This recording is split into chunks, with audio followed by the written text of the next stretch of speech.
Isaac डार साहब का BBC का इंटरव्यू पाकिस्तान में मकबूलियत के रिकॉर्ड तोड़ गया। डार साहब हमारे साथ मौजूद है। डार साहब आपका बहुत बहुत शुक्रिया। सर ये फरमाइएगा क्या वाकई दुनिया में सिर्फ आपकी एक ही प्रॉपर्टी है? बिस्मिल्लाहिर्रहमानिर्रहीम नहमदुहु व नसल्ली अला रसूलिल करीम। चौधरी साहब, बात यह है कि मेरा बिल्कुल एक ही घर है पूरे दुनिया में और वो लाहौर में है। और ये जो आपने अभी इंट्रो में अपना शहजाद अकबर का चलाया, ये बेसिकली हमने पूरे सिस्टम की मौकरी बनाई हुई है। एक टैक्स सिस्टम है और पाकिस्तान में कोई ऐसी चीज़ नहीं है जो मैंने कभी ली हो, मैंने डिक्लेयर ना की हो, जो मैंने कभी उसको डिस्पोज किया और डिक्लेयर ना किया हो। डिक्लेरेशन की बात नहीं है डॉक्टर साहब, बात यह है कि क्या वाकई एक ही प्रॉपर्टी है? क्योंकि अगर आपकी सिर्फ वही एक प्रॉपर्टी जो गुलबर्ग में एक घर था, तो क्या ही आप इसको तस्लीम करते हैं कि आपकी 6 एकड़ जमीन भी है मलोट में? नहीं, मैं उसको डिस्पोज कर चुका। जो चीजें डिस्पोज, चौधरी साहब इन्होंने इतने इनकॉम्पिटेंट हैं, ये इतने बेवकूफ हैं कि इन्होंने जो माजी की चीजें, इसीलिए मैं कह रहा हूं कि आपको थोड़ा सा सिस्टम समझना पड़ेगा। अगर चौधरी साहब किसी ने 1980 में कोई चीज खरीदी, अभी इन्होंने कहा जी वो 2 कनाल 17 मरले फलान जगह पे है, वो मैंने लीगल तौर के ऊपर जो TCF है, द सिटीजन्स जो फाउंडेशन है स्कूल की, मैंने उसको आज से को 20 साल पहले गिफ्ट किया हुआ है। और वो वहां एक स्कूल चल रहा है गरीब बच्चों के लिए, वो मेरी मलकियत नहीं है। जो DHA में है वो मेरी बेटी का किसी जमाने में। यानी इन्होंने क्या किया है, एक तरफ तो ये मामला सारा वो जो DHA का घर है वो भी आपका नहीं है। ये घर मेरा है, DHA का मेरा नहीं है। मेरा घर सिर्फ 7H गुलबर्ग में है जिसपे इन्होंने कब्जा किया हुआ है। लेकिन मेरा जो वो प्लॉट की जो उन्होंने जिक्र किया, वो अल्लाह के रास्ते में वहां सिटीजन फाउंडेशन कराची की जो है फाउंडेशन, उस पर उनका स्कूल चल रहा है। उससे मेरा कोई अल्लाह के रास्ते में डोनेट करने का लेना देना नहीं है, मोर देन 20 इयर्स। और मेरे टैक्स में ये अब एक सवाल ये है कि ये जो पार्लियामेंटेरियन हाउसिंग स्कीम है उसमें 2 कनाल का आपका प्लॉट है, फिर आपका सेनेट कोऑपरेटिव सोसाइटी के अंदर आपका प्लॉट है, फिर अयाज बिल्डर्स जो है उन्होंने आपको प्लॉट दिए हुए थे, वो प्लॉट है आपके पास, फिर आपकी कंपनी है, फिर दुबई के अंदर 2 घर है। सर ये किसके हैं फिर डॉक्टर साहब? नहीं, एक करके चॉइस साहब अगर करेंगे तो फिर मैं एक्सप्लेन कर दूंगा। देखें, ये जो मेरा सेनेट, ये पार्लियामेंटेरियन इन्होंने स्कीम की बात की है, एक तो ये है कि ये एक चीज मैं बार बार रिपीट इसलिए कर रहा हूं कि हर चीज मैंने अपनी टैक्स रिटर्न में डिक्लेयर की हुई है, इन्होंने वहां से उठाई है। अब जब मैंने वहां, अच्छा ये मेरा प्लॉट नहीं अभी मिला, ये मैं पेमेंट्स कर रहा था और ये मैंने वापस ले लिया हुआ है। ये मेरा 9 लाख और कुछ 36 या 56 हजार थे। मैंने कहा जी मुझे प्लॉट नहीं चाहिए, मुद्दत कई साल पुरानी बात है, और मैंने उसमें बाकी पैसे डाल के 10 लाख रुपया, 5 लाख जो गरीब एम्प्लॉइज हैं, लो इनकम सेनेट के, और इतना 5 लाख नेशनल असेंबली के, उनको दे दिए वो पैसे, थोड़े से पैसे डाल के 5-5 लाख।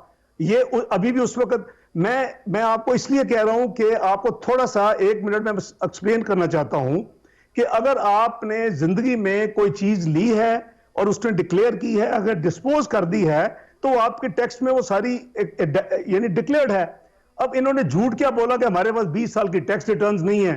और JIT की पहली फाइंडिंग ये थी कि जी मैंने 1981 से 2001 पाकिस्तान में टैक्स जो है वो जमा नहीं करवाया, टैक्स रिटर्न जमा नहीं करवाई। बिल्कुल टोटल झूठ है। और मैंने इतना बड़ा बक्सा उस 34 साल का रिकॉर्ड उस 20 साल समेत डॉक्टर साहब के दुबई के अंदर जो आपके प्लाजे हैं, अगर आपकी फैमिली ओन करती है, आपका साहबजादे हैं वो कारोबार करते हैं, आपने फरमाया भी कि आपका वो कारोबार कर रहे हैं, तो दुबई के अंदर जो टावर्स हैं वो किसके हैं सर? वो आपकी फैमिली के नहीं है? फिर नहीं, देखिए आप फैमिली को कहने का कोई तो तुक नहीं है। अगर आपके बच्चे चॉइस साहब अडल्ट हैं और वो इंडिपेंडेंट हैं और करीबन 17 से 20 साल उनके इंडिपेंडेंट हुए हो चुके हैं और वो कारोबार कर रहे हैं और दुनिया की बेहतरीन ऑडिट और लॉ फर्म उनके वो ऑडिटर्स हैं, तो इंडिपेंडेंट है, उसमें कौन सी ऐसी क़यामत है? उसमें सारा डॉक्यूमेंटेड है। लॉ ऑफ दी सवाल ये है कि वो जो टावर्स कर रहे हैं वो आपके किस साहबजादे के? चॉइस साहब, जब मैं 6 साल 2002 से 2008 में दुबई में, जब मैं पाकिस्तान में नॉन टैक्स रेजिडेंट है, मेरी जो टैक्स स्टेटस है और मेरी टैक्स रिटर्न पे हर स्टैंप लगी हुई है नॉन टैक्स रेजिडेंट, और उसके बाद मैंने वो इंस्टॉलमेंट पे घर लिया 2000 गालबन 3 या 4 में, और मैंने उसकी इंस्टॉलमेंट दी, और एक पॉइंट पे जाके शायद 2011 में मैंने वो अपने बच्चों को जितनी इंस्टॉलमेंट थी, अभी उसकी 23 इंस्टॉलमेंट देने वाली थी, तो वो कौन इस तरह ऐसी मेटिकुलसली डिक्लेयर करता है? मैंने हर चीज डिक्लेयर की हुई है। ये इन्होंने तमाशा बनाया हुआ है, ये बैठते हैं, ये इलीगल काम कर रहे हैं। अब सवाल ये सर कि दुबई में आपके साहबजादे जो बिजनेस कर रहे हैं, उनके टावर्स है या नहीं है? में कोई टावर नहीं है। वो प्रॉपर्टी डेवलपर हैं, और वो प्रॉपर्टी डेवलपर का काम क्या है? वो उसका है कि लोगों ने उसने एक प्रोजेक्ट कंसीव किया, प्रोजेक्ट में उसने एडवर्टाइज किया, लोगों ने उसकी वो इंस्टॉलमेंट्स दी, और कई सौ लोग उसके ओनर होते हैं। आप उसको डेवलपर के तौर पे बना के उसको डिलीवर कर देते हैं। ये कंटेनर से ये फजूली आज शुरू हुई, तो 2 टावर, कोई हाउसिंग प्रोजेक्ट चला रहे हैं जाके, ये उनका अपना कोई टावर नहीं है। ये सारा झूठ बोलते हैं। नहीं, अगर आपका ख्याल ये है कि ये जो प्रॉपर्टीज जिसका जिक्र शहजाद अकबर साहब ने आज किया है, या दुबई के अंदर आप या आपके साहबजादे की कोई प्रॉपर्टी है, तो गवर्नमेंट ले ले, कन्फिस्केट कर ले, आपकी तरफ से इजाजत है उसकी? नहीं, एक सेकंड रुक जाए। यहां मुझे नहीं पता कि शहजाद अकबर ने, उसको तो मैं फजूल आदमी कहता हूं, वो तो पाकिस्तान का बदतरीन झूठा शख्स है। नंबर एक ये कि मेरा घर जो है 7H, वो मेरा घर है, उसमें मैं बता चुका हूं, वो मेरा पाकिस्तान में सियासत से आने से पहले घर है, वो मैंने 1988 में लिया था। नंबर 2, जो मेरे बच्चों का घर है, मैं उसकी गुलबर्ग के घर की बात नहीं कर रहा डॉक्टर साहब, मैं ये कर रहा हूं कि ये जितनी प्रॉपर्टीज आज डिक्लेयर की है शहजाद अकबर साहब ने, वो या दुबई के अंदर आपकी कोई प्रॉपर्टी हो या अकाउंट हो, या फिर आपके साहबजादे अगर वो ओन कर रहे हो किसी प्रोजेक्ट को, तो गवर्नमेंट बेशक कन्फिस्केट कर ले उसको। Who the hell government is? अगर मेरे साहबजादे का कोई बिजनेस है और वो डॉक्यूमेंटेड है और वो लॉफुल है, वो इंडिपेंडेंट हैं, वो अडल्ट हैं, वो अपना कारोबार कर रहे हैं, तो ये कौन होते हैं जाके उसको कब्जा कर ले? जाए कब्जा करके दिखाएं ये कानून के मुताबिक वहां। ये इस तरह की चॉइस, अब ये स्वीपिंग स्टेटमेंट से काम नहीं चलेगा। दुबई में आपका कोई घर हो सर, दुबई में अगर आपका अपना घर हो, तो गवर्नमेंट कन्फिस्केट कर सकती है, उसको ले सकती है फिर? हाँ, अगर मेरा घर हो तो कर सकती है, लेकिन मैंने बताया कि मैंने इंस्टॉलमेंट में वो घर खरीदा, और मैंने उसकी इंस्टॉलमेंट्स दी 5-6 साल। जब मैं पाकिस्तान में वापस टैक्स रेजिडेंट हो गया, मैंने वो इंस्टॉलमेंट जो बाकी 23 देने वाली थी, वो मैंने, और ये डिक्लेयर्ड है। चॉइस मैं बार बार डिक्लेयर कर रहा हूं, ये कोई ये नहीं है, कोई छुपी चीज है। और मैंने वो डिक्लेयर पाकिस्तान में आपकी प्रॉपर्टी जिसका जिक्र शहजाद अकबर साहब कर रहे हैं, आप ये समझते हैं अगर आप इसको ओन करते हैं या डिसओन करते हैं? और अगर आप ओन करते हैं तो गवर्नमेंट अगर इसको कन्फिस्केट कर ले तो आपको कोई एतराज कर रहे हैं? जी, किस प्रॉपर्टी की बात कर रहे हैं आप? पाकिस्तान के अंदर जो प्रॉपर्टीज आपके नाम मेंशन हो रही हैं, अगर उसको गवर्नमेंट उसको अपने कब्जे में ले लेती तो आपको कोई एतराज तो नहीं होगा फिर? अगर हम एक चीजें बेच चुके हैं, आपने जाके सिटीजन फाउंडेशन से जो एक अल्लाह के रास्ते में काम करे, उसको जाके जो मैंने डोनेट किया, डिक्लेयर किया, मेरी लॉफुल इनकम में मैं खरीदा, मेरा दैट इज माई राइट कि मैं उसको खर्च करूं या मैं अल्लाह के रास्ते में दूं। ये कौन होते हैं? ये कैसे कर सकते हैं? किस कानून के तहत कर सकते हैं? जाके वो स्कूल को गिरा दें, बच्चों को निकाल दें? यार सर, वो अल्लाह के रास्ते में चल रही है, लेकिन वो आप ओन करते हैं उनको, वो हैं आपकी फिर? हाँ, ठीक है, मैं नहीं ओन करता ना। डीएचए का घर मैं ओन नहीं करता। मैं जो 2 कनाल 19 मरले वो कह रहे हैं, ये 16 मरले वो भोबतिया में, मैं ओन नहीं करता। वो टीसीएफ है। मैं हजवेरी ट्रस्ट का जो बना हुआ है वो मैं ओन नहीं करता। वो मैं चीजें ओन नहीं करता। अगर मैंने मलोट में दिया था, अगर मैंने वो उसको डिस्पोज कर दिया है, तो वो मेरा, वो मैं फिर एम्फेसाइज कर रहा हूं, टोटली डिक्लेयर्ड है मेरे टैक्स रिटर्न्स में। इन्होंने क्या तमाशा बनाया हुआ है? ये किसी प्रोफेशनल जो क्रेडिबल चार्टर्ड लेकिन सवाल पर वही है ना डॉक्टर साहब, आपने ये क्लेम किया था सिर्फ आपका इस घर के अलावा आपकी कोई प्रॉपर्टी नहीं। अब ये प्रॉपर्टीज हैं तो ये हैं, तो गवर्नमेंट कब्जा कर ले सर, इस पे ले ले गवर्नमेंट। आपको फिर कोई एतराज तो नहीं होना चाहिए ना, क्योंकि आपकी तो एक ही प्रॉपर्टी है जो गुलबर्ग, वो पहले ही गवर्नमेंट ये ले सकते हैं तो ले लें, लेकिन गैर कानूनी तौर पे तो ये हर काम गैर कानूनी करते हैं, तो अप टू देम। लेकिन मेरी नहीं है, ये मैं बता रहा हूं। अगर ये अल फलाह सोसाइटी में ये कहते हैं मैंने एडवांस पे किया, तो वो मैंने डिक्लेयर किया, वो एडवांस है, वो मेरी प्रॉपर्टी नहीं है, मुझे अभी तक प्लॉट नहीं मिला। अगर मेरी वाइफ ने वो जमा करवाई है, वो कई सालों से बंद है ना, उसके बाद हमें कोई इंस्टॉलमेंट ले रहे हैं ना, ये प्रॉपर्टी नहीं इसको गिनी जाती इस तरह की चीज को। तो ये चीजें ये फरमाइए सर, ये जो इंटरव्यू में मैंने देखा आपको, आप बड़े सेहतमंद थे वहां पे, क्योंकि अगर आप बीमार होते तो इतना अच्छा इंटरव्यू नहीं दे सकते थे आप, तो फिर आप पाकिस्तान वापस क्यों नहीं आ जाते सर? जब आपकी सेहत का कोई इशू नहीं है, आप कंफर्टेबल हैं, आप चल रहे हैं, दौड़ रहे हैं, भाग रहे हैं, इंटरव्यू दे रहे हैं, तो फिर आप लंदन में क्यों बैठे हुए हैं? चॉइस साहब, I am fighting against these people. मेरी सेहत खराब है, मेरी सर्वाइकल की इशू है, लेकिन आपको नजर आता है कि वहां इंसाफ हो रहा है? आपको नहीं पता कि असल बैकग्राउंड क्या है मेरी और ये सारे मसले की?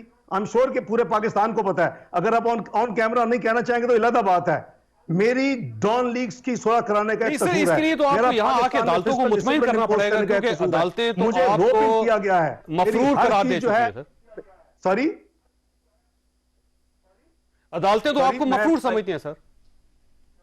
नहीं, मैंने उसके खिलाफ मेरी मफरूर समझती है सुप्रीम कोर्ट में, मैं उसको नहीं समझता। आप समझते कि ब्रिटेन में जो आपको पाकिस्तान आना चाहिए, आके अपना केस फाइट करें। अगर आप सही हैं तो मेरा ख्याल है गारंटी करते हैं कि मुझे इंसाफ मिलेगा। मेरी पौने 2 साल से पिटीशन क्यों नहीं डिस्पोज हो रही सुप्रीम कोर्ट में? मुझे इलीगली डिक्लेयर किसी गारंटी का इंतजार कर रहे हैं कि आपको गारंटी देगा तो फिर आप आएंगे। चॉइस साहब, आंखें बांधा, दुनिया लिख रही है ह्यूमन राइट्स वायलेशंस क्या हो रही हैं। आपने पाकिस्तान में फाशिज्म इज एट पीक। कोई अपोजिशन जो लीडर्स हैं उनको एक दीवार के साथ लगाया जा रहा है, मीडिया को गैग किया जा रहा है। पता नहीं अब किस हिम्मत से मेरा ये इंटरव्यू ले रहे हैं। एक तरफ मेरे ऊपर बैन है, दूसरी तरफ आज कल से सारी दुनिया जो है। अच्छा, ये फरमाइए डॉक्टर साहब, नर्वसनेस। अच्छा डॉक्टर साहब, ये आपको अदालतों पे एतमाद नहीं है फिर? नहीं कर सके और एक 2 मिनट का क्लिप दिखा रहे हैं। अदालतों में भी एतमाद नहीं है फिर? सॉरी सर, आपको अदालतों में भी कोई एतमाद नहीं फिर? मैं आई वांट टू बी, मैं देखना चाहता हूं ना इंसाफ मुझे नजर आए। आपको नजर आ रहा है इंसाफ होता? मैं जब कह रहा हूं, आपने अदालत में पिटीशन की हुई है, लेकिन उसकी पैरवी करने के लिए आप खुद पाकिस्तान नहीं आ रहे, तो इसका मतलब ये हुआ कि आपको अदालतों में भी कोई एतमाद नहीं फिर? नहीं चॉइस साहब, अगर मैं ये कह रहा हूं time and again, I am sure कि वो भी सुन रहे हैं। अगर मैं कह रहा हूं कि सुप्रीम कोर्ट को धोखा दिया गया है, अगर मैं कह रहा हूं कि सुप्रीम कोर्ट के पास आके जो 2 अफलातून थे ब्रिगेडियर साहबान अपनी जेआईटी में, उन्होंने झूठ लिखा मेरी 20 साल। मेरा प्रॉब्लम शुरू होता है कि मेरे खिलाफ चार्ज है जेआईटी का, मैंने 20 साल टैक्स रिटर्न नहीं दी। That is the beginning. Sir देखिए, अदालतें इंसाफ कर रही हैं डॉक्टर साहब, अदालतों में लोगों को इंसाफ मिल रहा है। मरियम साहबा इस वक्त जलसे कर रही हैं अदालतों की वजह से। मियां शबाशी साहब को पैरोल पे रिहाई मिली है और साद रफीक साहब घर पे बैठे हुए हैं आपके सामने। शायद खाकान अब्बासी साहब बाहर है, एहसन इकबाल साहब बाहर है, ख्वाजा आसिफ साहब बाहर है। तो अदालतें इंसाफ कर रही हैं पाकिस्तान के अंदर। मैं कर रही होंगी, मैं कब कहता हूं, लेकिन मुझे अभी इंसाफ का मैं इंतजार कर रहा हूं ना। मैंने आपको बताया कि मेरी पौने 2 साल से मेरी पिटीशन है पेंडिंग पड़ी सुप्रीम कोर्ट में कि मुझे गलत प्रोक्लेम ऑफेंडेड डिक्लेयर किया गया। मेरे चॉइस साहब, हमें देखें, आप आंखें बंद ना करें। ये बड़ी दिलचस्प बात है कि आपकी पार्टी के मैक्सिमम लोगों को इंसाफ मिल रहा है पाकिस्तान में सिवाय आपके। तो आपको क्यों खदशा है कि सिर्फ आपके साथ इंसाफ नहीं होगा? किसको इंसाफ? जब आपकी पार्टी के मैक्सिमम लोगों को इंसाफ मिल रहा है तो आपको क्यों खदशा है कि आपके साथ इंसाफ नहीं होगा? मुझे भी बोलने देना। आपने ख्वाजा साद रफीक की जजमेंट को नहीं पढ़ा? क्या लिखा है सुप्रीम कोर्ट ने? उसमें क्या लिखा उन्होंने नैब के बारे में? आप मेरा कोर इशू समझने की कोशिश ही नहीं कोई कर रहा। भाई मेरे खिलाफ एक फ्रॉडुलेंट चार्ज लगाया गया। यही इशू है कि इन्हीं अदालतों ने इंसाफ दिया सर। मतलब राना सनाउल्लाह साहब को गिरफ्तार किया गया, इन्हीं अदालतों ने इंसाफ दिया। राना सनाउल्लाह साहब जलसों से खिताब कर रहे हैं। यानी ये आप देते हैं पाकिस्तान में, आप ये देना चाहते हैं रिवॉर्ड कि आप पहले इसकी सर्विस करें, आप इसकी खिदमत करें। मैं अल्लाह को गवाह करके और मैं चैलेंज करता हूं, मैं इस हुकूमत का जो बॉस बैठा हुआ है ना इमरान खान, मैं उसको साबित कर सकता हूं एथिकली, मॉरली, फाइनेंशियली करप्ट है। लेकिन आप मुझे साबित करें कि मैं हूं। सर वो आपको यहां आके साबित करना पड़ेगा डॉक्टर साहब। बाहर बैठ के, लंदन में बैठ के साबित करना कोई कमाल नहीं है। मेरा केस सिंपल है। अगर कमाल है तो ख्वाजा साद रफीक साहब की तरह यहां आए, एहसन इकबाल साहब की तरह यहां बैठे, ख्वाजा आसिफ की तरह यहां बैठे, शायद खाकान अब्बासी की तरह यहां बैठ के अपना इंसाफ। चौधरी साहब, एक बुनियादी असूल है, आपका 9A5 एसेट बियॉन्ड सोर्सेज उस वक्त बनता है जब आपको ऐसी चीज निकाल के देते हैं जी ये आपकी है, ये सबूत है और आपने डिक्लेयर नहीं की। ओ भाई, मैंने तो मेरी रिटर्न से उठा के आप चीजें आपने लिखी हैं और वहां से ये भी नहीं देखा कि क्लीन करने के लिए आपको डॉक्टर साहब यहां आना पड़ेगा। आपकी पार्टी के मैक्सिमम लोग पाकिस्तान में अपने केस फाइट कर रहे हैं और उनको इंसाफ भी मिला है, वो अपने घरों में बैठे हुए हैं। तो आप उनसे डिफरेंट कैसे हो सकते हैं सर? तो आपको आना चाहिए ना यहाँ पे। मेरे अटॉर्नीज हैं ना जी, इनको मैंने कहा था प्लीडर मुकर्रर मैंने करना था कि आप केस चलाएं और मुझे नजर आता कि इंसाफ हो रहा है कि नहीं हो रहा। आपको पता है कि वाजिद जिया जाके जब तक आपको नजर नहीं आएगा आप नहीं आएंगे, इसका मतलब। आखिरी सवाल आपसे डॉक्टर साहब, आप वाजिद जिया जो जेआईटी का चेयरमैन था, उसने उन्होंने जाके अकाउंटेबिलिटी कोर्ट में ये अपनी स्टेटमेंट रिकॉर्ड करवाई है कि जी हमें एफबीआर से हमने रिटर्न नहीं ली, तो मेरा कसूर है। आप कैसे इतना बड़ा इल्जाम लगा सकते हैं पाकिस्तान पे, जो 3 दफा उस वक्त तक फाइनेंस मिनिस्टर रहा है, जिसने पाकिस्तान को 2 दफा दिवालियापन से बाहर निकाला है और पाकिस्तान को बुलंदियों पे लेके गया। आखिरी सवाल आपसे कि आप पाकिस्तान कब आएंगे? चंद लोगों का मेरे साथ मसला हो और वो भी मैं नेशनल इंटरेस्ट में करूं, तो आप मुझे एक निशाने इबरत बनाने की कोशिश करें। आपकी ह्यूमन राइट्स वायलेशन दुनिया में मशहूर है। इशू ये, मैं फिर आपसे ये सवाल कर रहा हूं, आखिरी सवाल आपसे, कि आप कब आएंगे पाकिस्तान? मैं आऊंगा जब मेरी जब मेडिकल ट्रीटमेंट जब होगी और जब मुझे डॉक्टर इजाजत देंगे, लेकिन मीनवाइल ये अपना केस चलाएं। मैं प्लीडर मुकर्रर करने के लिए तैयार हूं और let the whole world see and Pakistan देखे कि यहां इंसाफ होता है, नहीं होता। दिलचस्प बात ये है कि डॉक्टर्स आपको इंटरव्यू देने से नहीं रोकते, डॉक्टर आपको बात करने से नहीं रोकते, डॉक्टर आपको काम करने से नहीं रोकते, सियासी सरगर्मियों से नहीं रोकते, डॉक्टर पाकिस्तान जाने से रोक देते हैं आपको डॉक्टर साहब। सियासी सरगर्मियां, मुल्क को आग लगी हुई है, अवाम बेरोजगार हो चुकी है करोड़ों में, अवाम महंगाई जो आसमान पे है, लोग 2 वक्त की रोटी उनको मुयसर नहीं है, तो फिर क्या करें? अब बस बैठ के अपना सिर्फ अपनी हेल्थ का परवाह करें और ना अपने पाकिस्तान बहन भाई को परवाह करें? ये क्या तरीका है?